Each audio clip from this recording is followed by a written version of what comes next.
you'll never take me alive. Oh yeah? We'll see about that.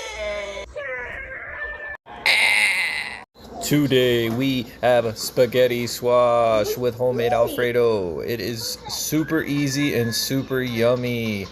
This was a great, easy meal. Hope you guys enjoy. You should definitely give it a try. You can also use the pre-made Alfredo. Personally, it's just way better making your own, I think. You can tweak it to exactly how you like it. So, hope you guys have a great day.